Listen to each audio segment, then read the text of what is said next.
out for?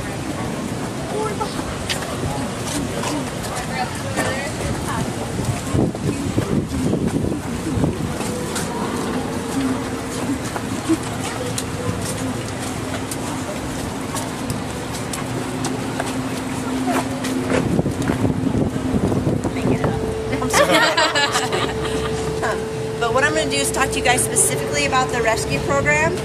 We are going to be walking by some dolphin pools that have dolphins in them, and even for me every day when I'm working rescue, it's hard not to touch and play with these dolphins. But these are not the dolphins you guys are going to meet. You guys are going to meet my friend Lindy and meet some of the dolphins later in the day. So when we walk by that pool, I'll let you guys know, and then we can all just try to pretend they're not there. It's all about the sea lions and the rescue. So if you guys want to put this truck here so you can see it. This is one of our 2 rescue vehicles. And sorry, I lost my. Come on over here. I can get on it.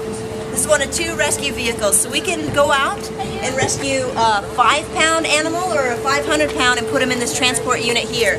If it's a whale or a dolphin, we're going to take all this equipment off. We're going to put some foam pad back here. We're going to put the dolphin or the whale in that stretcher and ride on the back of the truck with them back to the park until we get them in the pool.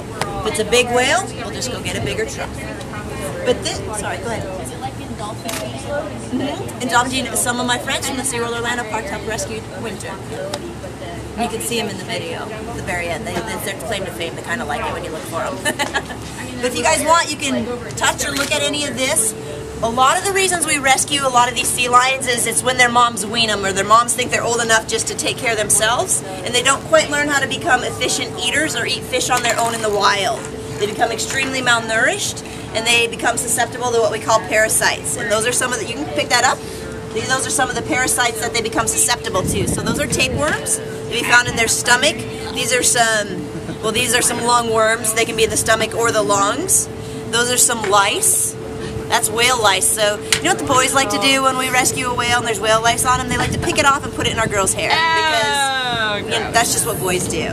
That's just what boys do. But they naturally have these parasites, but sometimes they can just get too many of them in their system. So once we help get rid of those parasites or get that population down, we can get the animals feeling better and back out in the wild. Do you guys see that box with all those fishing hooks? We found that in the stomach of one California sea lion. So another reason we rescue the animals is what we call fisheries interactions, or they become enwrapped in monofilament lines or lobster pots. So I like to go fishing too. Everybody does. We don't want people to stop fishing. What we ask is that people are just responsible with their fishing gear. So let's say you cast your line out there, and I'm not very good at it, so a lot of the monofilament and the fishing line gets all caught up, and I have to get rid of it. I just want to throw it away properly so it doesn't end up back in our waterways, because then when I see it, it's usually in a seal or a sea lion's stomach or around their neck. What's this? Let me see. That, unfortunately, is a bullet. And this is buckshot. Some of the animals we do see are from gun trauma or gun interactions, and that is one we actually removed from a California sea lion.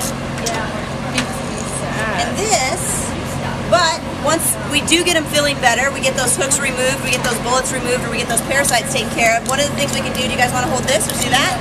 It's a pinger or a satellite transmitter. We'll put that on the animal. This one was actually on Bruce the sea turtle, so you can ask Mike about Bruce the sea turtle.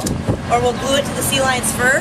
When we return them to the wild, that's going to tell us where they are, the temperature of the water they're in, how deep they're diving, what they're feeding on. So one that lets us know a couple things, that they're doing well and they're surviving or thriving in the wild on their own, and it lets us learn about them so we can help not only conserve the species, because that's not the only thing that's important, but the ecosystem or the ocean they live in and what they feed on. You gotta take care of all of it.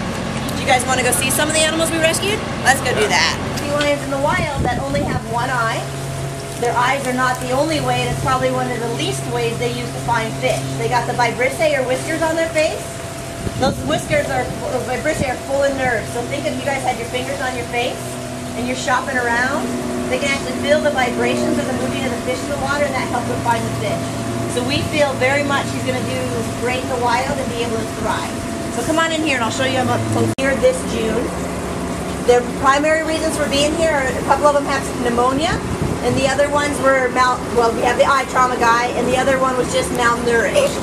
If you look at their hips, you're going to see kind of some weird shapes.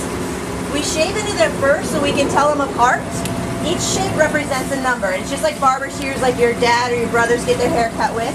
That tells me that's number 5. The reason that's important is I actually have medication that number 5 needs to get twice a day. So I need to make sure it gets to the right animal. And for all you girls, the girls are shaved and tagged on the right, because we're always right, and the boys are on the left. So it's easy to tell. Can you tell there's a bunch of girls back here?